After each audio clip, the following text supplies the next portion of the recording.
ஆண்டவரும் அருமை இரட்சகருமாகிய இயேசு கிறிஸ்துவின் நாமத்தினாலே ஆழ்வார்குறிச்சி மாரநாதா திருச்சபையில் இருந்து அன்பின் வாழ்த்துக்களை தெரிவித்துக் கொள்கிறேன். கடந்த லாக்டவுன் நாட்களிலே இந்த காலை மன்னா ஊழியம் ஆரம்பிக்கப்பட்டது. 407 தேவனுடைய வார்த்தைகளை காலம் சென்ற மூத்த ஊழியரும் எனது மாமாவுமாகிய பாஸ்டர் ராஜசேகர் அவர்கள் கொடுத்தார்கள்.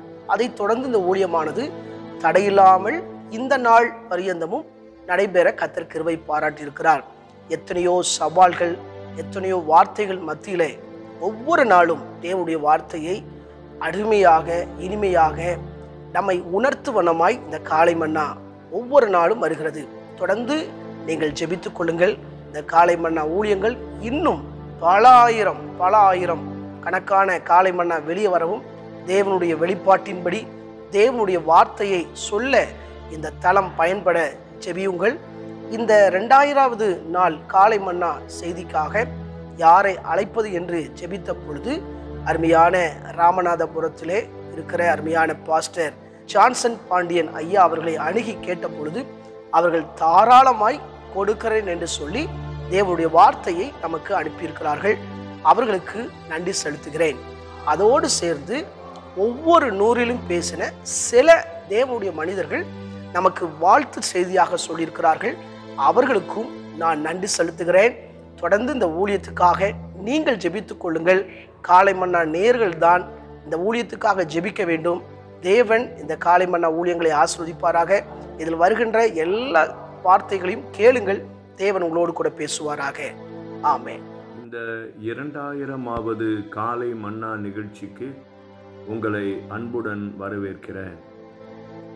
கர்த்தருக்குள் நித்திரடைந்த பாஸ்டர் வி ராஜசேகரன் அவர்களால் ஆரம்பிக்கப்பட்டு இப்பொழுது மாரநாதா திருச்சபையினுடைய போதகர் பாஸ்டர் மதன் அவர்களால் தொடர்ந்து இந்த காலை மன்னா நிகழ்ச்சிக்கு நடைபெற்று வருகிறது.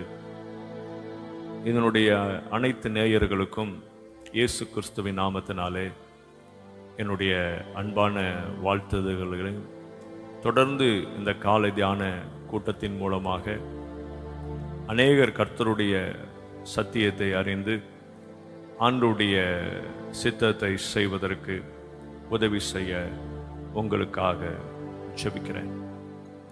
விசேஷமாக இந்த காலவேளையிலே ஒரு பகுதியை தியானிக்க வேண்டும் என்று சொல்லி விரும்புகிறேன். 2 சாமுவேலின் புத்தகம் 22ஆம் அதிகாரம் 30ஆம் வசனம். உம்மாலே நான் ஒரு சேனைக்குள் பாய்ந்து போவேன், என் தேவனாலே ஒரு மதிலை தாண்டுவேன். இதே வசனத்தை சங்கீதம் 18:29 மறுபடியும் வாசிக்கலாம். சில நாட்களுக்கு முன்பு வளர்ந்து வருகிற ஒரு அருமையான கர்த்தருடைய பிள்ளை என்னிடத்தில் ஒரு கேள்வி கேட்டார்கள். ஐயா, நான் எவ்வளவுதான் முன்னேற வேண்டும் என்று முயற்சி செய்தாலும் அநேக தடைகள் வருகிறது. அந்த தடை வரும்பொழுது நான் சோர்ந்து போய்விடுகிறேன் என்று சொன்னார்கள். அவர்களுக்கு பரிசுத்த ஆவியானவருடைய பலத்தோடு ஒரு நல்ல ஓமையின் மூலமாக உற்சாகப்படுத்த கர்த்தர் இரக்கம் பாராட்டினார். தடை தாண்டி ஓட்டம் நீங்கள் பார்த்திருப்பீர்கள். ஒவ்வொரு தடையை தாண்டும் பொழுதும் அங்கே ஒரு முக்கியமான சம்பவம் இருக்கின்றது. ஒரு தடை வரும் பொழுது அந்த நபர் தன்னுடைய முழு சக்தியையும் பயன்படுத்தி அவர் அந்த தடையை தாண்டுவதற்கு குதிக்க வேண்டும். ஆங்கிலத்திலே ஜம்ப் பண்ண வேண்டும். அன்பான தேவனுடைய பிள்ளைகளே, ஒரு மனிதன் வெற்றி அடைவதற்கு தடையை கண்டவுடன் உடனே சோர்ந்து விடுவதற்கோ அல்லது சிந்திப்பதற்கோ அல்லது அந்த தடையை எப்படி தாண்ட வேண்டும் என்று யோசிப்பதற்கோ ஒரு சிறு துளி நிமிடங்கள் கூட இடம் கொடுக்காமல் அவனுடைய பயிற்சியிலே அல்லது அவனுடைய சரீரத்திலே அவனுடைய மனநிலையிலே ஒரு வார்த்தையை பதித்து வைத்திருக்கிறான். இந்த தடையை நான் உடனே தாண்ட வேண்டும். அன்பான கர்த்தருடைய பிள்ளைகளே, நாமும் கூட பல விதத்திலே ஆவிக்குரிய பயிற்சிகளை மேற்கொள்கிறோம். கர்த்தர் நமக்கு அப்படிப்பட்ட நிறைய வாய்ப்புகளை கொடுத்திருக்கிறார். நம்முடைய வாழ்க்கையிலே போராட்டம் என்பது ஏதோ ஒரு சூழ்நிலையில் தான் வரும் என்பதற்கு ஆதாரம் கிடையாது. எல்லா சூழ்நிலைகளிலும் எல்லா மனிதர்கள் மூலமாக பல பிரச்சனைகளை நாம் சந்திக்கின்றோம். உதாரணத்திற்கு தாவீதை எடுத்துக்கொள்ளுங்கள். அவனுடைய தகப்பன், அவனுடைய தாய், அவனுடைய சகோதரர்கள், அவனுடைய மாமனார், அவனுடைய மனைவி, அவனுடைய மகன், பாருங்கள் எத்தனை தடைகள். ஆனாலும் அவன் மேல் ஒரு அபிஷேகம் இருந்தது. அதுதான் ராஜரிக அபிஷேகம். அவன் அந்த அபிஷேகத்தை தானாக விரும்பவில்லை, அல்லது அந்த அபிஷேகத்திற்காக தவம் இருக்கவில்லை, அல்லது அவனுடைய வாரிசின் அடிப்படையிலே அவனுக்கு அது கிடைக்கவில்லை. அவன் தாயின் கர்ப்பத்திலே உருவாகுவதற்கு முன்பே, அவன் யார் என்று தெரிவதற்கு முன்பே தேவன் அவனை குறித்து ஒரு மாபெரும் திட்டத்தை வைத்திருந்தார். அந்த திட்டம் அவனுடைய வாழ்க்கையில செயல்பட ஆரம்பித்த பொழுது எல்லாம் அவனுக்கு அப்படியே சாதகமாக அமைந்து விடவில்லை. பல தடைகளை அவன் தாண்ட அவன் வாழ்க்கையிலே அவன் முயற்சி செய்தான். பல தடைகளை தாண்டுவதற்கு கற்றுக்கொண்டான்.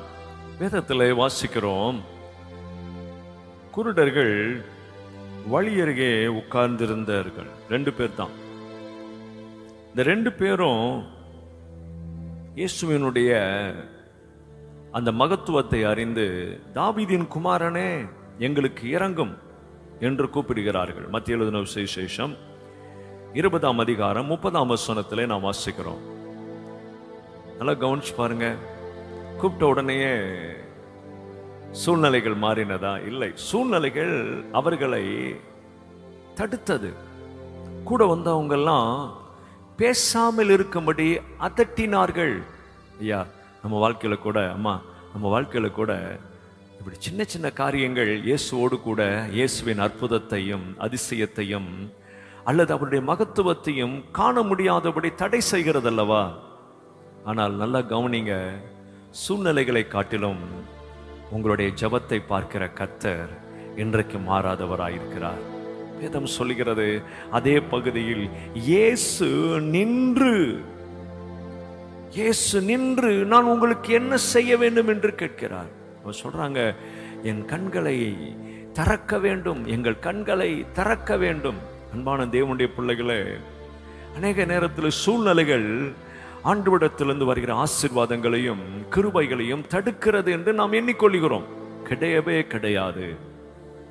சூழ்நிலைகள் என்ன, எப்படிப்பட்ட எந்த காரியமாக இருந்தாலும் ஆண்டவர் உங்களுடைய இருதயத்தை பார்க்கிறார், உங்கள் விசுவாச அறிக்கையை பார்க்கிறார், உங்கள் ஜெபத்தை பார்க்கிறார். நீங்கள் முன்னேறி செல்லுங்கள். அதுதான் நீங்கள் கர்த்தர் மேல் வைத்திருக்கிற அந்த விசுவாச ஓட்டத்தின் அளவுகோல். இந்த அருமையான காலவேளையிலே இந்த கர்த்தருடைய வார்த்தையை தியானிக்கின்ற அருமையான நேயர்களே, உங்கள் வாழ்க்கையிலும் கூட ஒவ்வொரு நாளும் நீங்கள் பல தடைகளை நீங்கள் சந்திக்கின்றீர்கள். உடனே நமக்குள்ள ஒரு கேள்வி என்ன தெரியுமா? ஏன் எனக்கு இந்த தடை வந்துச்சு? இது சாத்தான் கொண்டு வந்த தடையா, அல்லது மனிதர்கள் கொண்டு வந்த தடையா? என்னுடைய நாள் சரியில்லையா, அல்லது என்னுடைய நேரம் சரியில்லையா? ஐயோ, எனக்கு ஏன் இந்த தடை வந்துச்சு? அல்லது கர்த்தர் தான் என் மேல விருப்பமா இல்லையா, அல்லது கர்த்தர் என்னை மறந்து விட்டாரோ? பாருங்க, இப்படிதான் நம்முடைய எண்ண அலைகள் நம்முடைய வாழ்க்கையினுடைய எதிர்பார்ப்புகளை அல்லது வெற்றியை அடைய முடியாதபடி அநேக நேரங்களிலே தடை செய்கிறது. இப்படிதான் ஒரு தடை தாவீதுக்கு வந்தது. ஆனால் இந்த தாவீது ரொம்ப தைரியமா அழகா டிக்ளேர் பண்றாரு, உம்முடைய நாமத்தினாலே அல்லது உம்மாலே நான் ஒரு சேனைக்குள் பாய்வேன். நம்முடைய வாழ்க்கையில நாம் கற்றுக்கொள்ள வேண்டும். நமக்கு ஆண்டவர் நல்ல பலத்தை கொடுத்திருக்கிறார். வாலிபர்கள் நல்ல திடகாத்திரமா இருக்கிறார்கள், படித்தவர்கள் நல்ல ஞானத்தோடு இருக்கிறார்கள், அபிஷேகம் பெற்றவர்கள் கர்த்தருடைய அபிஷேகத்தினால் வழிநடத்தப்படுகிறார்கள். நாம் ஏன் கர்த்தருடைய நாமத்தை துதிக்கிறோம்? ஏன் கர்த்தருடைய நாமத்தை தியானிக்கின்றோம்? ஏன் வேத வசனத்தை வாசிக்கின்றோம்? ஐயா, இந்த வார்த்தையின் மூலமாக தான், அம்மா, இந்த வார்த்தையின் மூலமாக தான் நமக்குள்ளே தேவன் விசுவாசத்தினுடைய அந்த அளவுகோலை தூண்டி விடுகிறார். விசுவாசத்தினுடைய அந்த அளவுகோலை தூண்டி விடுகிறார். தடையை கண்ட உடனே ஓடி வந்து நிற்கிறவன் தன் வாழ்க்கையிலே வெற்றியை பெற்றுக்கொள்ள முடியாது. இயற்கையாகவே அவனுடைய பயிற்சி என்ன சொல்லுகிறது? இந்த தடையை நான் உடனே தாண்ட வேண்டும். கற்றுக்கொள்ளுங்கள். இந்த காலவேளையிலே உங்கள் குடும்பத்தின் ஆசீர்வாதத்திற்கு யார் தடையாக இருந்தாலும், உங்கள் தனிப்பட்ட வாழ்க்கைக்கு யார் தடையாக இருந்தாலும், அல்லது நீங்கள் செல்கின்ற அந்த சூழ்நிலையிலே உங்களுக்கு சுற்றுப்புறம் உங்களுக்கு தடையாக இருந்தாலும், நீங்கள் கர்த்தரை நம்புகிறீர்கள் அல்லவா? கர்த்தரை நம்பிதானே இந்த காலையில் இந்த தியானத்தில் உட்கார்ந்திருக்கிறீர்கள், அமர்ந்திருக்கிறீர்கள். ஒவ்வொரு நாளும் வேதத்தை வாசிக்கிறீர்களே. எதற்காக? என்னுடைய விசுவாசத்தின் அளவுகளை தூண்டுகின்ற ஒரு மாபெரும் பயிற்சியை பரலோக தேவனிடத்திலிருந்து நான் பெற்றுக்கொள்ள வேண்டும் என்பதற்காகவே. இந்த காலையிலே ஒரு தீர்மானம் பண்ணுங்கள். தாவீதை போல, என் கர்த்தராலே நான் இந்த மதிலை தாண்டுவேன். என்னை பலப்படுத்துகிற கிறிஸ்துவினாலே நான் இந்த தடைகளை தாண்டுவேன். என் வாழ்க்கையிலே தடைகள் வரதான் செய்யும், ஆனால் எனக்கு என்று கர்த்தர் ஒரு பலத்தை கொடுத்திருக்கிறார். சங்கீதக்காரன் சொல்கிறானே, எவ்வளவு தைரியமாய் சொல்கிறான், ஆபத்து காலத்தில் நான் கர்த்தரை நம்புவேன். கர்த்தரை நம்புகிற நான் அசைக்கப்படுவதில்லை. கர்த்தரை நம்புகிற நான் செழிப்பேன். கர்த்தரை நம்புகிற நான் உயர்ந்த அடைக்கலத்தில் வைக்கப்படுவேன். என்ன டிக்ளரேஷன் பாருங்க. இதுதான் ஃபெய்த். விசுவாசம் என்பது என் நாவினாலே நான் அறிக்கை செய்ய வேண்டும். ஐயோ தடை வந்துருச்சு, ஐயோ அந்த பிரச்சனை வந்துருச்சு என்று சொல்லி சோர்ந்து போய் அமர்ந்திருப்பேன் என்றால் எனக்கென்று தேவன் வைத்திருக்கிற வெற்றியின் இலக்கை நான் அடைய முடியாது. தர்மையான காலை தியானத்தை நடத்துகின்ற பாஸ்டர் மதன் கூட இந்த 2000வது நிகழ்ச்சியை அடைவதற்கு பல தடைகளை சந்தித்திருக்கலாம். ஆனால் அவருடைய வாழ்க்கையிலே தடைகளை அவர் பெரிதாக எண்ணிக்கொள்ளவில்லை, எடுக்கவில்லை. எனக்காக தேவன் வைத்திருக்கிற அந்த ஆசீர்வாதத்தை, அந்த வெற்றியை, அந்த இலக்கை நான் நோக்கி தொடருவேன் என்ற தைரியத்தோடும் விசுவாசத்தோடும் நம்பிக்கையோடும் தொடர்ந்ததினாலே சூழ்நிலைகள் வரும்பொழுது அதை தாண்டுவதற்கு கர்த்தர் பலன் கொடுத்திருக்கிறார். அன்பான நேயர்களே, கர்த்தர் உங்களுக்கும் அந்த பலத்தை கொடுப்பாராக. உங்கள் விசுவாசத்தின் அளவுகோலை கர்த்தர் வர்த்திக்க பண்ணுவாராக. நாம் எல்லாரும் இருக்கிற இடத்திலே தலைகளை தாழ்த்தி நாம் ஜெபிப்போம். நான் உங்களுக்காக ஜெபிக்கிறேன், என்னோடு சேர்ந்து ஜெபியுங்கள். அன்பும் இரக்கமுள்ள ஆண்டவரே, இந்த காலை தியான கூட்டத்திற்காக நன்றி செலுத்துகிறோம். இந்த காலை தியானத்தை நடத்துகிற அருமையான போதகருக்காக, அவருடைய குடும்பத்திற்காக, அவருடைய திருச்சபைக்காக நன்றி செலுத்துகிறேன். தன்னுடைய மாமனார் ஒரு பெரிய இலக்கை நோக்கி ஆரம்பித்த இந்த பயணத்தில் தடை ஏற்பட்டாலும் அதை தொடர்ந்து செய்வதற்கு கர்த்தருடைய ஊழியக்காரருக்கு கொடுத்த நல்ல கிருபைகளுக்காக ஸ்தோத்திரம். தொடர்ந்து இந்த நிகழ்ச்சியை பார்க்கிற ஒவ்வொரு பிள்ளைகளுக்காக ஜெபிக்கிறேன். தடைகள் வந்துவிட்டதே என்று சோர்ந்து துவண்டு போய் யாரும் இருக்கக்கூடாது. தோல்வியை கண்டு ஒரு நாளும் ஆண்டவரை துவண்டு போய் விடாதபடி, பிரச்சனைகளை கண்டு பயந்து விடாதபடி, வியாதிகளை கண்டு பயந்து விடாதபடி, சூழ்நிலைகளை கண்டு பயந்து விடாதபடி, கர்த்தாவே உம்முடைய நாமத்தினாலே உம்மாலே நான் ஒரு சேனைக்குள் பாய்வேன், உம்மாலே நான் ஒரு மதிலை தாண்டுவேன் என்று ஒவ்வொரு நாளும் தடைகளை தாண்ட உம்முடைய பிள்ளைகளுக்கு நல்ல விசுவாசத்தை, நம்பிக்கையை கர்த்தர் மேல் வைத்திருக்கிற அந்த விசுவாசத்தினுடைய அளவுகோலை வர்த்திக்க பண்ணும்படியாய் நான் ஜெபிக்கிறேன். கர்த்தர் அப்படி செய்ய போகிறீர். அதற்காய் ஸ்தோத்திரம். காத்துக்கொள்ளும், வழி நடத்தும், ஆசீர்வதியும். இயேசு கிறிஸ்துவின் நாமத்தில் ஜெபிக்கிறோம் எங்கள் அன்புள்ள பிதாவே, ஆமென். கர்த்தர் உங்களை ஆசீர்வதிப்பாராக. ஆண்டவராகிய இயேசு கிறிஸ்து நாமத்தினாலே காலை மன்னா நேரலாகிய உங்களை மனதார வாழ்த்துவதிலே மிக்க மகிழ்ச்சி அடைகிறேன். இந்த காலை மன்னா செய்தி ஊழியம் ஆரம்பித்து இன்றைக்கு கூட 2000 நாட்கள் முடிகிறது. ஆண்டவர் பாராட்டின பெரிதான கிருபைகள். இந்த ஊழியத்தை ஆரம்பித்ததான அருமையான கருத்துக்குரிய காலம் சென்ற பாஸ்டர் ராஜசேகர் அவர்கள் மூலமாக இந்த காலை மன்னா செய்தி ஊழியம் ஆரம்பிக்கப்பட்டது. அவர்கள் கர்த்தருக்குள் நித்திரையடைந்த பிறகு பாஸ்டர் மதன் இந்த பொறுப்பை எடுத்து இந்த நாள் வரைக்கும் இந்த 2000 நாளை காண்பதற்கு ஆண்டவர் உதவி செய்திருக்கிறார். பாஸ்டர் மதன், அவங்க மனைவி பிரியா, அவங்க தாயார், 3 பேரும் இணைந்து தகப்பனார் விட்டு சென்ற இந்த காலை மன்னா செய்தி ஊழியத்தை மிகவும் ஆசீர்வாதமாக திறம்பட செய்து கொண்டிருக்கிறார்கள். இன்று இந்த காலை மன்னாவுக்கு பார்க்கும்போது 2000 நாள் இன்றோடு முடிகிறது. நான் அவர்களை மனதார வாழ்த்துகிறேன். இந்த காலை மன்னா செய்தி ஒரு நாளும் நின்று போகாதபடிக்கு ஒவ்வொரு நாளும் மிகவும் அருமையாக ராஜ கம்பீரமாக அந்த காலை மன்னா செய்தியை எடுத்து ஆயத்தப்படுத்தி ஒவ்வொரு நாளும் காலையிலே அனுப்பி கொண்டிருக்கிறார்கள். அவரை என் உள்ளத்தின் இருதயத்திலிருந்து மனதார வாழ்த்துகிறேன். இந்த காலை மன்னா செய்தி ஊழியமானது இன்னும் பல ஆயிரங்களை பார்க்கும் என்று சொல்லி நான் மனதார வாழ்த்துகிறேன். இந்த ஊழியத்தை திறம்பட நடத்தி கொண்டு வருகிற அருமையான பாஸ்டர் மதனுக்காக ஜெபிக்க வேண்டும், அவருடைய மனைவிக்காக ஜெபிக்க வேண்டும், அவரோடு இணைந்திருக்கிற தாயாருக்காக ஜெபிக்க வேண்டும். இந்த காலை மன்னா நிகழ்ச்சியில பின்னணியில இருந்து யாரெல்லாம் செயல்படுகிறார்களோ அவர்களுக்காகவும் ஜெபிக்க வேண்டும். இந்த 2000 நாளை காண செய்த சர்வலோகத்தின் ஆண்டவருக்கு நாம் எல்லாரும் மகிமை செலுத்த வேண்டும்.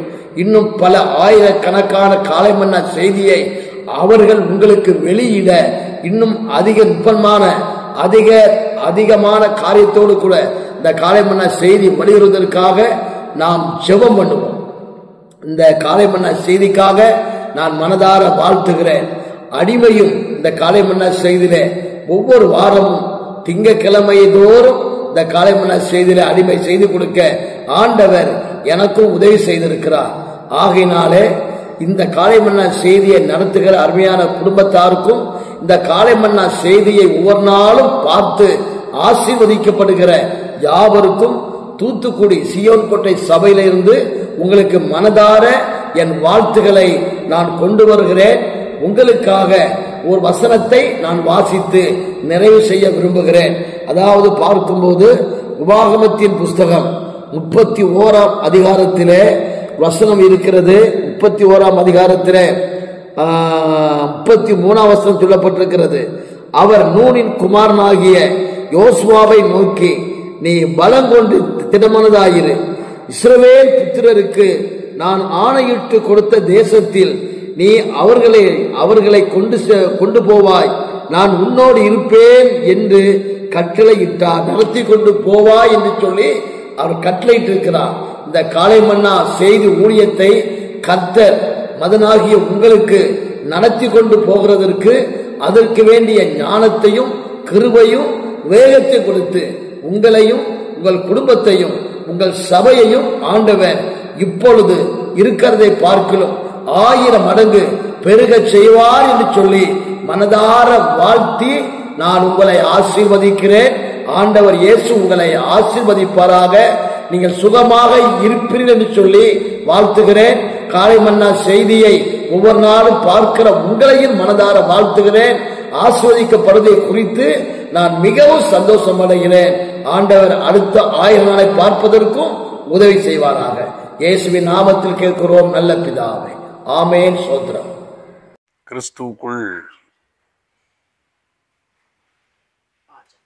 கிறிஸ்துவுக்குள் மிகவும் அன்பான காலை மன்னா வாசகர்கள், நேயர்கள், கேட்கிற தேவ பிள்ளைகள் யாவரையும் இந்த 2000 நாளின் பதிவு நாளில் வாழ்த்துகிறேன். நீங்கள் கேட்கிற செய்தி ஒவ்வொரு நாளும் பாஸ்டர் மதன் அவர்களுடைய நேரத்தை காலத்தை செலவு செய்து ஆயத்தப்படுத்தி தேவன் கொடுக்கிற வார்த்தைகளை உங்களோடு பகிர்ந்து கொள்கிறார்கள். மிகவும் எளிய முறையில் மிகவும் சுருக்கமாக கேட்பதற்கு பிரயோஜனமுள்ள வார்த்தைகளை அருமையான தேவதாசன் அவர்கள் நம்மோடு பகிர்ந்து கொண்டு வருகிறார்கள். இந்த ஊழியத்தை தொடங்கின ஆரம்ப நாளில் முதலாக இந்த ஊழியத்தை அஸ்திபாரமிட்டு கட்டி எழுப்பின அருமையான எங்கள்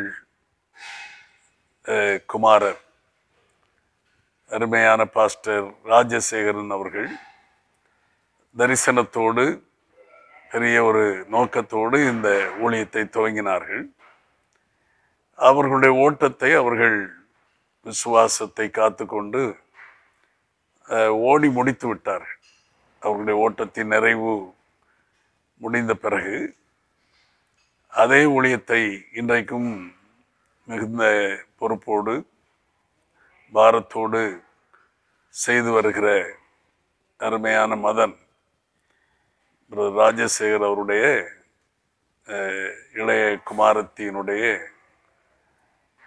கணவனார், எங்கள் எல்லாருக்கும் மருமகன். அவர் ரொம்ப தாழ்மையோடு, பணிவோடு, அன்போடு, உத்தரவாதத்தோடு இந்த ஊழியத்தை செய்து வருகிறார். அவருடைய பிரயாசங்கள் பல உண்டு ஊழிய பாதையில். தன்னுடைய மாமனார் விட்டு சென்ற அந்த ஊழியத்தை தொய்வில்லாமல் சற்று கூடுதலாகவே மிகுந்த பிரயாசத்தோடு அவர்களும் அவர்களுடைய துணைவியார் பிரியா அவர்களும் அவங்க அருமையான ராஜசேகர் அவர்களுடைய துணைவியார் பாஸ்டர் மதன் அவர்களுடைய மாமியாரும் இணைந்து அவங்க சிறப்பாக செய்து வர்றாங்க. குடும்பத்தினரும் மிகுந்த ஆதரவை அவர்களுக்கு கொடுத்து வருகிறார்கள். அதனால் அந்த ஊழியம் குடும்பத்தாரால் மட்டுமல்ல, சபை மக்களாலும் தாங்கப்படுகிறது. நாமும் ஜெபித்து வருகிறோம். ஊழியம் வளரட்டும், ஊழியம் பெருகட்டும். ஒரு வசனம் எனக்கு நினைவிலே வந்தது. அப்போஸ்தலனாகிய பவுல் ரோமாபுரி சபைக்கு எழுதும்போது அவரை விசுவாசியாதவர்கள் என்று அந்த 10ஆம் அதிகாரம் 14ஆம் வசனத்தில் துவங்குகிறார். அவரை விசுவாசியாதவர்கள் எப்படி அவரை தொழுது கொள்வார்கள்? அது ஒரு கேள்வி கேட்டுட்டு மேலே 13ஆம் வசனத்தில் அதுக்கு பதில் சொல்லப்பட்டிருக்கு. கர்த்தருடைய நாமத்தை தொழுது கொள்ளுகிற எவனும் ரட்சிக்கப்படுவான். ஆனால் விசுவாசிக்காமல் எப்படி தொழுது கொள்வாங்க? கேள்வி. அதை தொடர்ச்சி அவர் எழுதும்போது சபையாருக்கு இன்னொரு கேள்வியும் வைக்கிறார். அவரை குறித்து கேள்விப்படாதவர்கள் எப்படி விசுவாசிப்பார்கள்? அது ஒரு கேள்வி. இயேசுவை பற்றி, அவருடைய வல்லமையை பற்றி, அவருடைய கிரியைகளை குறித்து, அவர்களுடைய ஆண்டவருடைய செய்தியை, ஆண்டவருடைய வார்த்தையை குறித்து ஒருத்தர் சொல்லாட்டி எப்படி தெரியும்? நாம் வேதத்தை எத்தனை முறை வாசித்தாலும் ஆண்டவர் ஊழியர்களுக்கு வெளிப்படுத்துகிற விதம் வித்தியாசமாக இருக்கிறது. சற்று ஆழமாக, கருகலான விஷயங்களை கூட எளிதாய் புரிந்து கொள்ளக்கூடிய அளவிற்கு வெளிப்படுத்துகிறார். அதனால் அவரை குறித்து அதிகமாய் கேள்விப்பட வேண்டிய அவசியம் நமக்கு இருக்கு. அது நம்முடைய விசுவாசத்தை பெருக பண்ணும். அவரை குறித்து கேள்விப்படாதவர்கள் எப்படி விசுவாசிப்பார்கள்? அது கேள்வியாக வைத்துவிட்டு அடுத்து சொல்றாரு, பிரசங்கிக்கிறவன் இல்லாவிட்டால் எப்படி கேள்விப்படுவார்கள்? அப்போ கேள்விப்பட வேண்டுமானால் பிரசங்கிக்கிறவன் தேவை. அப்படி ஒரு பிரசங்கிக்கிறத கேட்கறதுக்கு மனம் இல்லாதவர்கள் எப்படி விசுவாசத்தில் வளர முடியும், நிலைத்திருக்க முடியும், கனி கொடுக்க முடியும், ஆண்டவரை பிரியப்படுத்த முடியும்? சாத்தியமே இல்லை. விசுவாசமே கேட்க தான் வரும், கேள்வியினால தான் வரும். பிரசங்கிக்கிறவன் இல்லாவிட்டால் எப்படி கேள்விப்படுவார்கள்? தேவனால் அனுப்பப்படாவிட்டால், கிறிஸ்து இயேசுவினால், பரிசுத்த ஆவியினால் அனுப்பப்படாதவங்க எப்படி பிரசங்கிப்பாங்க? அப்போ தேவன் அனுப்புகிறார். தூத்துக்குடியிலிருந்து ஆழ்வார்குறிச்சிக்கு அனுப்பியிருக்கார் பாஸ்டர் மதன் அவர்களை. அவர் நல்ல ஒரு பிரசங்கி, நல்ல ஒரு சபை போதகர், ஆடுகளை மேய்க்கக்கூடிய நல்ல பாரமுள்ள ஒரு மேய்ப்பர். அவருக்குள்ள பலவித நற்கிரியைகளை நான் பார்க்கிறேன். மாரநாதா ஸ்தாபனத்தில் எங்களுக்கு கிடைத்த ஒரு பொக்கிஷமாக அவரை கருதுகிறேன். மருமகன் என்கிற ஸ்தானத்தில் அவர் வந்திருந்தாலும் ஒரு பிள்ளையை போல எங்களை நேசிக்கிறவர். தகப்பனை நேசிக்கிறது போல நேசிப்பார். எந்த காரியத்தையும் சுயமாக அவர் மனம் போன போக்கிலெல்லாம் போய் செய்ய மாட்டார். சின்ன சின்ன விஷயத்துக்கும் ஆலோசனைகளை கேட்கிற ஒரு நல்ல தாழ்மையுள்ள தேவ மனுஷன். அருமையான பாஸ்டர் மதன் அவர்களையும் அவர்களுடைய துணைவியாரையும் நான் வாழ்த்துகிறேன். காலை மன்னா நேயர்களை வாழ்த்துகிறேன். குடும்பத்தாரை வாழ்த்துகிறேன். இன்னும் இந்த ஊழியமும் இந்த 2000 என்கிற லக்கை அது பெரிய சாதனையாக கருதாமல் 2000 என்பது 20,000 கூட மாறட்டும். 20,000 என்று சொன்னால் அது 2 லட்சமாக மாறட்டும். 2 லட்சம் என்றால் அது 20 லட்சமாக கூட மாறட்டும். அப்படியே பெருகி கொண்டே போகட்டும். 1000 மடங்கு பெருகுவீர்களாக என்று கர்த்தர் சொல்லியிருக்கார். ஆகவே அப்படி பெருகக்கூடிய கிருபையை ஆண்டவர் இயேசு அவர்களுக்கு கட்டளையிடுவாராக. ஆகவே நல்ல காரியத்தை, சமாதானத்தை சுவிசேஷமாக நற்செய்தியாக அறிவிக்கிறவர்கள் பாதங்கள் எவ்வளோ அழகானவைகள் என்று எழுதப்பட்டிருக்கு. ஆகவே 16ஆம் வசனத்தில் 10ஆம் அதிகாரத்தில் பவுல் குறிப்பிடும்போது இந்த மாதிரி பிரசங்கத்துக்கு, சுவிசேஷத்துக்கு, தேவ வார்த்தைக்கு எல்லாரும் கீழ்ப்படுகிறாங்களா? அது ஒரு பெரிய சந்தேகம்தான். ஆகவே ஏசாயா சொல்கிறாரு, எங்கள் மூலமாய் கேள்விப்பட்டதை விசுவாசித்தவன் யார் என்று சொல்லுகிறார். நீங்கள் விசுவாசிக்கணும்னா கேள்வி ஞானம் இருக்கணும், கேள்விப்படணும். கேள்விக்கு ஆண்டவர் பதிலும் தருவார். தேவனுடைய வசனத்தினாலே கேள்வி வரும். ஆகவே வசனத்தின்படி வாழ, வசனத்தின்படி ஜீவிக்க கர்த்தர் உங்களுக்கு உதவி செய்வாராக. காலை மன்னா ஊழியம் தொடர்ந்து சிறப்பாய் நடைபெற இயேசுவின் நாமத்திலே அடியான் ஜெபிக்கிறேன். அந்த குடும்பம் என்னையும் என்னுடைய மனைவியையும் தகப்பன் தாயை போல நேசிக்கிறவர்கள். அவர்களை பிதா, குமாரன், பரிசுத்தாவின் நாமத்தில் ஆசீர்வதித்து ஜெபிக்கிறேன். ஊழியத்தை கர்த்தர் பெருக பண்ணுவாராக. ஆமென். Thank you. God bless you. God bless you. கர்த்தருடைய பரிசுத்த நாமம் மகிமைப்படுவதாக. இந்த காலை நேரத்தில் நம்முடைய மார்நாத்தா குடும்பத்தினுடைய சார்பிலே, ஆழ்வார்குறிச்சி மார்நாத்தா திருச்சபையினுடைய சார்பிலே நடந்து வருகிற காலை மன்னா நிகழ்ச்சியினுடைய 2000வது நாள் வாழ்த்துக்கள் உங்களுக்கு நான் தெரிவிப்பதிலே அதிகமாய் மகிழ்ச்சி அடைகிறேன். அப்படிப்பட்ட ஒரு வாய்ப்பை கர்த்தர் எனக்கும் தந்திருக்கிறார். அதற்கும் நான் தேவனுக்கு நன்றி உள்ளவனாக இருக்கிறேன். இந்த காலை மன்னா நிகழ்ச்சியின் மூலமாக நாம் ஆசீர்வதிக்கப்பட்டு கொண்டு வருகிறோம், ஆசீர்வதிக்கப்பட்டு கொண்டு வருகிறீர்கள் என்று கர்த்தருக்குள் நான் விசுவாசிக்கிறேன். ஆபேல் மரித்தும் இன்னும் பேசுகிறான் என்று எபிரேயர் 11:4 சொல்லுகிறது. கனத்துக்குரிய நம்முடைய அன்பு போதகர் பாஸ்டர் ராஜசேகர் அவர்களும் மரித்தும் இன்றும் அவர் பேசிக்கொண்டிருக்கிறார். அவர் மட்டுமல்ல, அவருடைய குடும்பம், அன்பு சகோதரி, பிள்ளைகள், அவருடைய குடும்பமும் இன்றைக்கும் பேசிக்கொண்டிருக்கிறார். 1000வது நாளில் நான் வாழ்த்து சொன்னது எனக்கு நினைவு இருக்கிறது. இன்றைக்கு 2000வது நாளுக்குள் நாம் இருக்கிறோம். 2 பேதுரு 3:8 சொல்லுகிறது, கர்த்தருக்கு ஒரு நாள் 1000 வருஷம் போலவும், 1000 வருஷம் அவருக்கு ஒரு நாள் போலவும் இருக்கிறது என்ற ஒரு விஷயத்தை நீங்கள் அறியாதிருக்க வேண்டாம் என்று பேதுரு நமக்கு நினைப்பூட்டுகிறார். கர்த்தருடைய நாமம் மகிமைப்படுவதாக. ஒவ்வொரு நாளும் கர்த்தர் நமக்கு ரேமா வார்த்தைகளை நம்முடைய பாஸ்டர் மதன் மூலமாக கர்த்தர் நம்மோடு கூட பேசி கொண்டிருக்கிறார். நீதிமொழிகள் 25:11 சொல்லுகிறது போல, ஏற்ற சமயத்தில் சொல்லப்பட்டிருந்த வார்த்தை வெள்ளித்தட்டில் வைக்கப்பட்ட பொற்பழங்களுக்கு சமானமாக தேவன் நமக்கு தந்து வருகிறார். இன்றைக்கு காலையில் தேவன் என்னுடைய மனதில் ஆவியில் வைத்த ஒரு வேத வசனம் மத்தேயு 12:20.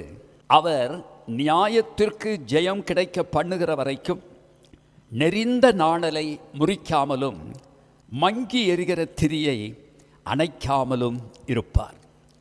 மத்தேயு 12, 18, 19, 20 ஆகிய 3 வசனத்தை நீங்கள் வாசித்து பார்ப்பீர்களேயானால் அதிலே ஒரு சத்தியம் இருக்கிறது. இதோ நான் தெரிந்து கொண்ட என்னுடைய தாசன், என் ஆத்துமாவுக்கு பிரியமான என்னுடைய நேசன், அவர் மேல் என் ஆவியை அமரப் பண்ணுவேன் என்று ஏசாயாவில் தீர்க்கதரிசி சொன்னதை இங்கே மத்தேயு 12, 18 வசனத்தில் சொல்லப்பட்டிருக்கிறது. அதனுடைய கருப்பொருளை கவனியுங்கள். என் ஆத்துமாவுக்கு பிரியமாயிருக்கிற என்னுடைய நேசன். நம்ம எல்லாரும் குறித்தும் தேவனுடைய விருப்பம். இந்த காலை மன்னா நிகழ்ச்சிகளை பார்த்து கேட்டுக்கொண்டு வருகிற நம்ம எல்லாரும் குறித்தும் தேவனுடைய விருப்பம் என்ன தெரியுமா? இந்த வேதத்தை நம்முடைய கரங்களிலே வைத்து சுமந்து வாசிக்கிறோமே, தியானிக்கிறோமே, கர்த்தரை நாம் ஆராதிக்கிறோமே, நம்ம எல்லாரும் குறித்தும் தேவனுடைய விருப்பம், அவருடைய ஏக்கம் இதுதான். என் ஆத்துமாவுக்கு பிரியமாயிருக்கிற என்னுடைய நேசன். நாம் எல்லாருமே அவருடைய ஆத்துமாவுக்கு பிரியமாயிருக்கிற நேசர்களாக மாற வேண்டும் என்று விரும்புகிறார். 20வது வசனம் சொல்லுகிறது, அவர் நியாயத்திற்கு ஜெயம் கிடைக்க பண்ணுகிற வரைக்கும் நெறிந்த நாணலை முறிக்காமலும் மங்கி எரிகிற திரியை அணைக்காமலும் இருப்பார். அவர் நியாயத்திற்கு ஜெயம் கிடைக்க பண்ணுகிற வரைக்கும். தேவன் நம்முடைய வாழ்க்கையில் இருக்கிற தடுமாற்றங்கள் இருக்கலாம், ஆனால் நம்மை அவர் விட்டு விடுகிறவர் அல்ல. அவருக்கு ஒரு நோக்கம் இருக்கு. அவருடைய நோக்கம் என்ன தெரியுமா? அதைத்தான் 19வது வசனம், அவர் வாக்குவாதம் செய்யவும் மாட்டார், கூக்குரலிடவும் மாட்டார், அவருடைய சத்தத்தை ஒருவனும் வீதிகளில் கேட்பதும் இல்லை. என்னை குறித்தும் என் வார்த்தைகளை கேட்டுக்கொண்டிருக்கிற உங்களை குறித்தும் தேவனுடைய விருப்பம். மத்தேயு 12, 19. இத்தனை காலை மன்னா 1000, 2000, இன்னும் பல்லாயிரங்கள் இந்த காலை மன்னா நிகழ்ச்சிகள் தேசத்திற்கும் திருச்சபைக்கும் திருச்சபைகளுக்கும் ஆசீர்வாதமாக இருக்க நான் வாழ்த்துகிறேன். நோக்கம் தவறிவிடக்கூடாது. நமக்கு எண்ணிக்கை முக்கிய நோக்கம் அல்ல. நோக்கம் என்ன? அவர் வாக்குவாதம் செய்யவும் மாட்டார். இயேசுவை குறித்து சொல்லப்பட்டிருக்கிற அந்த வார்த்தை என் வாழ்க்கையிலும் நம் வாழ்க்கையிலும் நம்முடைய குடும்பத்திலும் நம்முடைய திருச்சபையிலும் நம்முடைய திருச்சபைகளிலும் நாம் வேலை செய்கிற இடங்களிலும் நாம் சென்று வருகிற எல்லா இடங்களிலும் கூட நம்ம குறித்து என்ன இருக்கணும் தெரியுமா? வாக்குவாதம் செய்யவும் மாட்டார், கூக்குரலிடவும் மாட்டார், அவருடைய சத்தத்தை ஒருவனும் வீதிகளில். நம்முடைய கூக்குரல் வீதியில் கேட்குதா? கடைக்கு போனால் கேட்குதா? நம்மை நாமே ஆராய்ந்து பார்ப்போம். தேவனுடைய விருப்பம், அவருடைய விருப்பம் அதுதான். இயேசு சொன்னார், 30, 60, 100 பலன் கொடுக்கும்படி. ஒரே நாளில் நாம் 100 அடைந்து விட முடியாது என்பது எனக்கு தெரியும். ஆனால் 30, 60, 100 வளர்ந்து பலன் கொடுக்க கர்த்தருடைய நாமத்தினால் நான் உங்களை வாழ்த்துகிறேன், ஆசீர்வதிக்கிறேன். இந்த ஊழியங்களையும் ஆசீர்வதிக்கிறேன். கண்களை மூடி ஒரு நிமிஷம் நாம் ஜெபிப்போமா? அன்பு தகப்பனே, கேட்ட வார்த்தையின்படி இந்த காலை மன்னா இந்த நிகழ்ச்சிகள் 2000வது நாளை அடையத்தக்கதாக கர்த்தர் கொடுத்த இந்த நல்ல வெற்றி பாதைக்காக துதிக்கிறோம். இது வெறும் நாட்கள் அளவில் எண்ணக்கூடியதாக இராதபடி உண்மையாகவே நாங்கள் கேட்ட திருவசனத்தை போல என் ஆத்துமாவுக்கு பிரியமாயிருக்கிற என்னுடைய நேசன் என்று எங்கள் ஒவ்வொருவரை குறித்தும் நீர் சொல்லத்தக்கதாக அவர் வாக்குவாதம் செய்யவும் மாட்டார், கூக்குரலிடவும் மாட்டார், அவருடைய சத்தத்தை ஒருவனும் வீதிகளில் கேட்க பண்ணுவதும் இல்லை. எங்களுக்கு ஒரு வாக்கு கொடுக்கிறீர், ஜெயம் கிடைக்க பண்ணுகிற வரைக்கும் மங்கி எறிகிற திரியை அணையாதிருக்கிறவர். ஒவ்வொருவருடைய தனிப்பட்ட வாழ்க்கையிலும் குடும்பத்திலும் திருச்சபையிலும் திருச்சபைகளிலும் யாவர் மத்தியிலும் பாஸ்டர் மதன், அவருடைய குடும்பம், அவருடைய பெற்றோர், குடும்பம் சார்ந்த அத்தனை பேரோடும் கூட கர்த்தருடைய பிரசன்னம் தொடர்ந்து கூட இருப்பதாக, தொடர்ந்து இந்த வார்த்தைகள் அநேகருக்கு ஆசீர்வாதமாய் விளங்கத்தக்கதாக தேவரீர் மகிமையான காரியங்களை கர்த்தர் செய்திருள வேண்டும் என்று வேண்டுகிறோம். தாழ்த்தியுடைய கரத்தில் கொடுக்கிறோம். கிருபையும் சமாதானமும் பெருகுவதாக உடைய வல்ல நாமத்தில் நாங்கள் ஆசீர்வதித்து ஜெபிக்கிறோம்.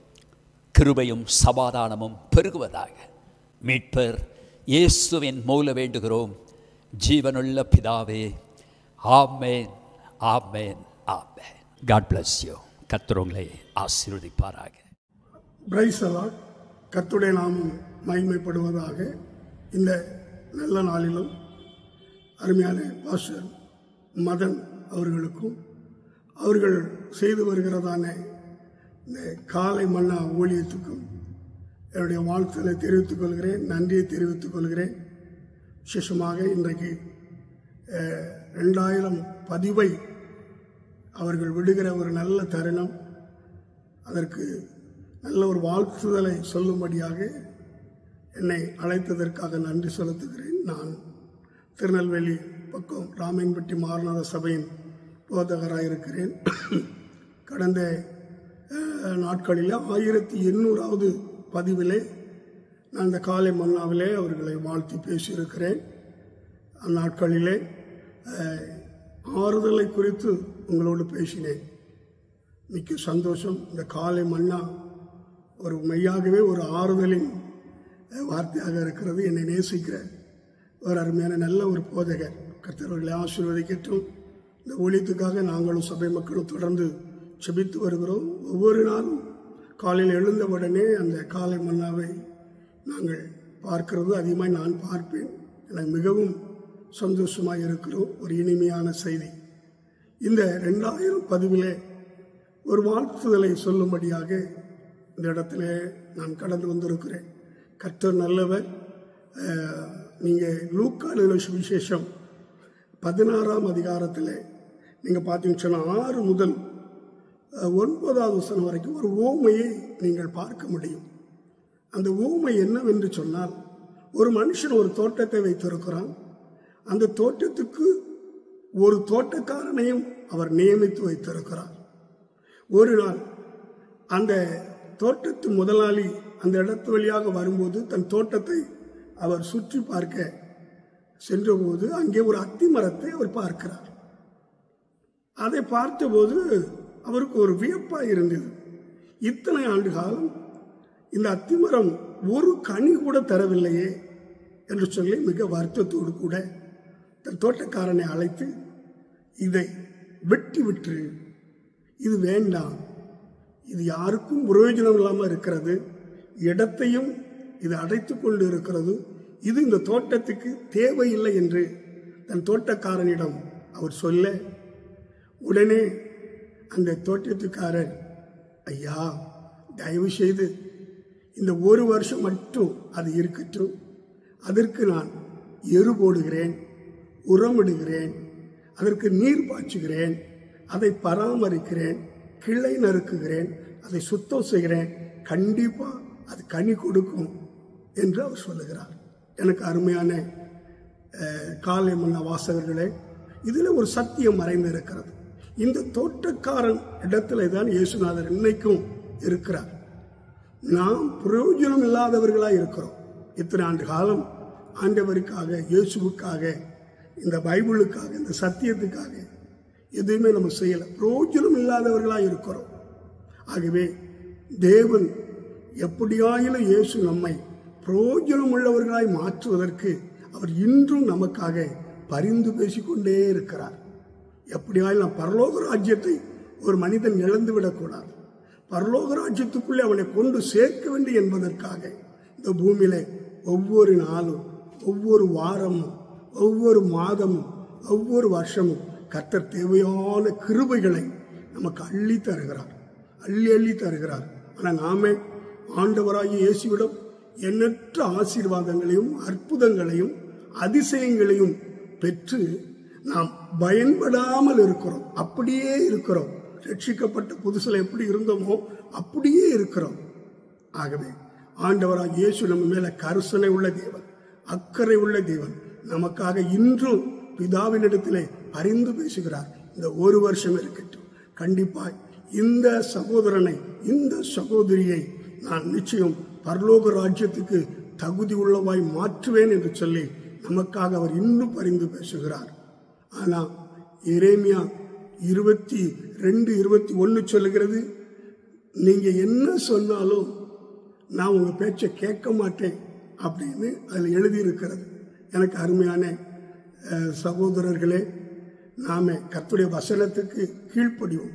யாரோ ஒருத்தருக்கு சொல்றாங்க அப்படின்னு இருக்கக்கூடாது. 2000 பதிவு வந்திருக்கிறது. கொஞ்சம் ஒப்பு கொடுங்க இயேசுவுக்காக, கொஞ்சம் முன் வாருங்க. இயேசுவை போல நம்ம சைடில் நிற்கிற தேவன் வேற ஒருவரும் இல்லை. நல்ல ஆண்டவர் நமக்கு இன்னைக்கும் பரிந்து பேசி கொண்டு இருக்கிறார். ஒரு காலம்தான், ஒரு காலங்கள் தான், ரொம்ப காலம் இருக்கா. திடீரென்று அவருடைய வருகை இருக்கும். வருகை என்றாலே அது ரகசிய வருகை, திடீரென்று இருக்கும். ஆகவே நாம் எப்பொழுதும் ஆயத்தமாக இருக்க வேண்டும். இயேசு அதுக்குத்தான் பிரயாசப்படுகிறார். சபையை ஆயத்தப்படுத்துகிறார், நம்மை ஆயத்தப்படுத்துகிறார். எப்படியாவது இவன் கெட்டு போய்விடக்கூடாது, நரகத்துக்கு போய்விடக்கூடாது என்று சொல்லி நம் மேல் மிகுந்த அக்கறையோடு கூட அன்பு கொண்டு நம்மளை பரலோக ராஜ்யம் கொண்டு சேர்ப்பதற்காக இயேசுவாகிய தேவன் இன்னைக்கு ஒரு தோட்டக்காரராக இருந்து நமக்காக பரிந்து பேசுகிறார். எண்ணில்லாத கிருபைகளை தருகிறார். அவர் நல்லவர். தொடர்ந்து இந்த காலை மன்னாவுக்கு கர்த்தர் வேண்டிய கிருபைகளை கொடுப்பார். இந்த ஊழியம் நிச்சயம் இன்னும் விரிவடையும். அநேக வாசகர்களுக்கு அது சென்றடையும். அநேகருடைய இருதயத்திலே அது பேசும். என்னை அழைத்து கனப்படுத்தின பாஸ்டர் மதனுக்காக, அவருடைய குடும்பத்துக்காக, இந்த ஊழியத்துக்காக மிகவும் நன்றி செலுத்துகிறேன். கர்த்தர் உங்களை ஆசீர்வதிப்பார். Thank you God. ஆண்டவராய் இயேசு கிறிஸ்துவின் நாமத்தினால் இயேசு தேவனார் ஊழியத்தின் சார்பாக என்னுடைய அன்பின் வாழ்த்துக்களை தெரிவிக்கிறேன். இந்த காலை மன்னா ஊழியத்தை குறித்து வாழ்த்தவும் அதற்காக ஜெபிக்க ஆண்டவர் கொடுத்த நல்ல ஒரு கிருபைக்காய் நன்றி செலுத்துகிறேன். எனக்கு அருமையான கர்த்தருடைய பிள்ளைகள், இந்த காலை மன்னா ஊழியமானது ஆண்டவர் இதுவரையிலும் ஆச்சரியமாய் அற்புதமாய் நடத்தி வருகிறார். அதை சிறப்பாய் செய்து வருகிற பாஸ்டர் மதனுக்காக, உடைய குடும்பத்திற்காக நான் நன்றி செலுத்துகிறேன். இன்றைக்கு 2000 நாளை காண ஆண்டவர் கிருபை கொடுத்திருக்கிறார். ஒவ்வொரு நாளும் காலையிலேயே இந்த காலை மன்னா வார்த்தையை கேளுங்க. உங்களுக்கு ஆறுதலையும் ஆசீர்வாதத்தையும் விசுவாசத்தை தூண்டும். ஏன்னா கர்த்தருடைய வார்த்தையானது நமக்கு பலனை கொண்டு வருகிறது. கர்த்தருடைய வார்த்தையானது நமக்கு தைரியத்தை கொண்டு வருகிறது. ஆகையால் ஒவ்வொரு நாளும் காலை மன்னா ஊழியத்திற்காக ஜெபியுங்கள். காலையிலே பாருங்கள், கர்த்தர் உங்களை ஆசீர்வதிப்பார். இப்பொழுதும் ஆண்டவர் இந்த ஊழியத்திற்காக கொடுத்த ஒரு வாக்குத்தத்தத்தை சொல்லி நாம் ஜெபிக்க போகிறோம். எனக்கு அருமையான கர்த்தருடைய பிள்ளைகளை, ஆதியாகமம் 12ஆம் அதிகாரம் 2ஆம் வசனம் இவ்வாறு சொல்லுகிறது: நீ ஆசீர்வாதமாய் இருப்பாய். இந்த வருஷத்தில் இந்த 2000 நாளை காண்கிற இந்த ஊழியத்தை கர்த்தர் ஆசீர்வதிக்க போகிறார். குடும்பத்தை ஆசீர்வதிக்க போகிறார். இதை பார்க்கிற உங்களையும் அவர் ஆசீர்வதிப்பார். இதையே தேவ சமூகத்தில் அர்ப்பணித்து நாம் ஜெபிக்க போகிறோம். கண்களை மூடி தேவனை நோக்கி பார்ப்போம். பரிசுத்த ஆவியானவரே, இந்த மனமகிழ்ச்சியான காலை நேரத்திற்காக உம்மை துதிக்கிறோம். ஆண்டவரே, இந்த ஊழியமானது சிறப்பாய் செய்ய உடைய தாசனுக்கு கொடுத்த நல்ல கிருபைக்காய் ஸ்தோத்திரம். இந்த 2000 நாளை காண்கிற இந்த ஊழியமானது கர்த்தருடைய வருகை மட்டும் தொடர்ந்து பெருக உம்முடைய மகனுக்கு வேண்டிய கிருபைகளை, ஞானத்தை, அபிஷேகத்தை கொடுங்க. தொடர்ந்து உங்க நாம மகிமைப்படட்டும். இது அநேக தேசங்களுக்கு, பட்டணங்களுக்கு, கிராமங்களுக்கு, திருச்சபைகளுக்கு, குடும்பங்களுக்கு ஆசீர்வாதமாய் விளங்க, ஆசீர்வாதமாய் இருக்க வாழ்த்துகிறேன். ஆசீர்வதிங்கப்பா. தொடர்ந்து உங்க நாம மகிமைப்படட்டும். இயேசு கிறிஸ்துவின் நாமத்தில் ஜெபிக்கிறேன் பிதாவே, ஆமென். எனக்கு அருமையான கர்த்தருடைய பிள்ளைகளை, ஒவ்வொரு நாளும் பாருங்கள், கர்த்தர் உங்களை ஆசீர்வதிப்பார். May God bless you. ஆமென், ஆமென். ஆண்டவராகிய இயேசுவின் இனிய நாமத்தில் அன்பின் வாழ்த்துக்கள். காலை மன்னா நேயர்கள் அனைவரையும் ஆண்டவராகிய இயேசுவின் நாமத்தில் வாழ்த்துகின்றேன். மனிதனுக்கு அடிப்படை தேவைகள் 3 இருக்கிறது என்று சொல்லுவார்கள். 3 முக்கியமான தேவைகள். 1 இருக்க இருப்பிடம், 2வது உடுத்த உடை, 3வது புசிப்பதற்கான உணவு. இருக்க இருப்பிடம் என்று சொல்லும் பொழுது, இப்பொழுது நாம் தேவ சமூகத்தில் இருக்கின்றோம், அது இருப்பிடம். 2வது உடை, உடுத்துவதற்கான உடை, கர்த்தருடைய பரிசுத்தம். கர்த்தருக்கு ஏற்ற பரிசுத்தமே நம்முடைய உடையாக இருக்கட்டும். 3வது உண்ண உணவு. ஆண்டவராகிய இயேசு கிறிஸ்து நானே ஜீவ அப்பம் என்று யோவான் சுவிசேஷம் 6ஆம் அதிகாரம் 48ஆம் வசனத்தில் சொல்லியிருக்கின்றார். ஜீவ அப்பம். பழைய ஏற்பாட்டிலே மோசேயின் காலத்தில் பொழியப்பட்டதான மன்னா, அது அப்படியே 40 ஆண்டுகள் வரையிலும் பொழிந்து கொண்டே இருந்தது. இஸ்ரவேல் மக்களுக்கு அதுதான் ஆகாரம். அந்த உணவு யோசுவாவின் காலம் வரையிலும் பொழியப்பட்டது. பிரியமானவர்களே, இன்றைய நாட்களில் அருமையான பாஸ்டர் மதன் அவர்களின் மூலமாக ஆண்டவர் நமக்கு காலை மன்னாவை தந்து கொண்டே இருக்கின்றார். அதுவும் இது இரண்டாவது நிகழ்வை எட்டியிருக்கின்றது. கர்த்தர் இந்த ஊழியத்தை தொடர்ந்து ஆசீர்வதிப்பாராக. அந்த நாட்களில் அந்த மன்னாவை புசித்தவர்கள் மரித்து போனார்கள். ஆனால் இப்பொழுதோ நாம் பெரும் பேறு பெற்றவர்கள். இந்த மன்னாவை நாம் புசிக்கின்றோம், கர்த்தருக்குள்ளாக வளருகின்றோம். நாம் நித்திய ராஜ்யத்தை அடையப் போகின்றோம், சீயோனை அடையப் போகின்றோம். கர்த்தர் தாமே உங்களை நிறைவாய் ஆசீர்வதிப்பாராக. நாம் தொடர்ந்து தேவ வசனமாகிய காலை மன்னாவை கொண்டு ஆவிக்குரிய வாழ்க்கையில் பலப்படுவோம். கர்த்தர் நம்மை ஆசீர்வதிப்பாராக. God bless you.